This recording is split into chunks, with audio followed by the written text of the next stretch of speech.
যখন অন্ধকার, ঘুটঘুটে অন্ধকার, নিকশ কালো কবরের মধ্যে সাদা কাফন পরে মানুষ যাবে, তখন সাদা সাদা আর কালা কালা গানের আসল মর্ম উপলব্ধি করতে পারবে।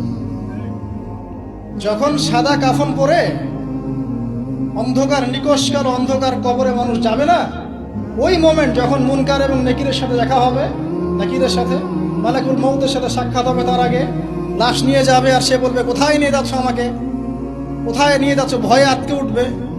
মালাকুল মউতের চেহারা দেখেই ভয়ে আটকে উঠবে।